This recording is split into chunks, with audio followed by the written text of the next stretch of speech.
Bonjour à vous. Le darwinisme social est une idéologie apparue dans la deuxième moitié du XIXe siècle en Angleterre. Une idéologie sociale et politique dont le principe est d'étendre aux sociétés humaines la théorie de l'évolution biologique énoncée par Charles Darwin. L'auteur le plus représentatif du darwinisme social est sans doute le philosophe et sociologue anglais Herbert Spencer, qui est par ailleurs considéré comme le théoricien principal de l'évolutionnisme philosophique. Selon lui, il faut étendre aux domaines sociaux et politiques les idées de concurrence et de lutte pour la vie observées dans la nature, car la compétition qui existe entre les individus ou les groupes humains dans la société est en tout point comparable à celle qui existe entre les espèces animales. Les individus et les peuples sont donc soumis aux mêmes lois de sélection naturelle et de lutte pour la vie que les animaux. Par conséquent, la sélection naturelle doit s'appliquer dans toute sa rigueur à l'intérieur de la société des hommes, tout comme elle s'applique dans la nature, afin d'y favoriser la survivance et la reproduction des plus aptes, ainsi que la transmission de leurs qualités. Dans la perspective de Spencer, et en vertu de cette extension de la sélection naturelle au domaine social, il s'agit de laisser s'appliquer à la société la loi d'élimination des moins aptes qui prévaut dans la nature. Il faut laisser faire. C'est la raison pour laquelle il va condamner les politiques sociales d'assistance aux pauvres, aux faibles et aux handicapés, qui ne font selon lui que prolonger artificiellement et inutilement la situation des misérables et des inadaptés, tous ces individus déficients qui se sont avérés inférieurs dans la compétition sociale pour la vie. Pour Spencer, il est contraire à l'intérêt de l'humanité de laisser vivre et se reproduire tous les infirmes incurables, les dégénérés à l'hérédité chargée, les pervers irrécupérables. De façon générale, tous les individus qui ne sont pas sains de corps et d'esprit doivent disparaître. Cette vision, apparemment sans pitié, de la lutte pour la vie est pourtant, selon Spencer, bénéfique pour le progrès de l'humanité, dans la mesure où elle contribue à produire une société d'individus plus intelligents, plus inventifs, plus sains et mieux adaptés pour affronter l'existence.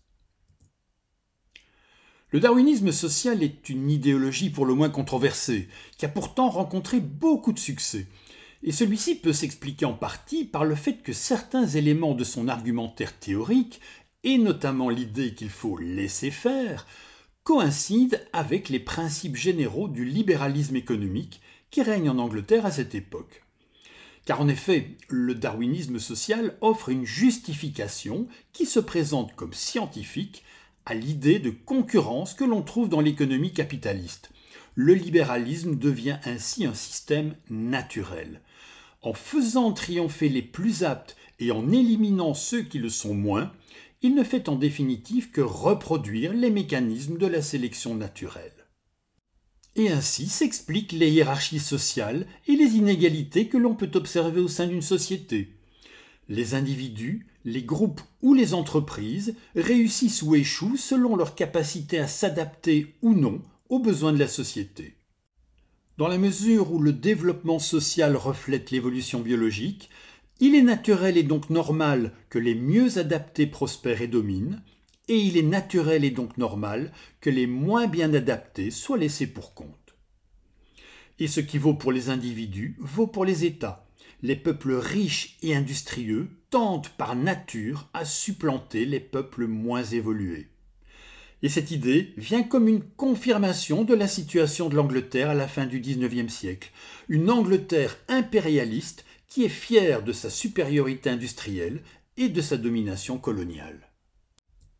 Et pourtant, l'expression darwinisme social ne se trouve pas chez Spencer, qui se contente de parler d'évolutionnisme.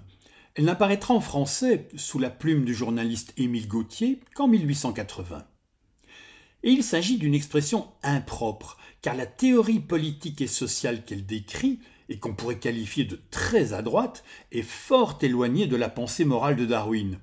Celui-ci, en effet, avait indiqué très clairement que, chez l'homme civilisé, la sélection naturelle est supplantée par l'effet des principes moraux, des principes qui poussent à l'action bienveillante envers autrui, des principes qui poussent à l'entraide. Darwin avait fait de la bienveillance et de l'altruisme les principaux indices de la civilisation. Là où la sélection naturelle éliminait, la civilisation protège. En d'autres termes, parler de darwinisme social est donc un abus de langage.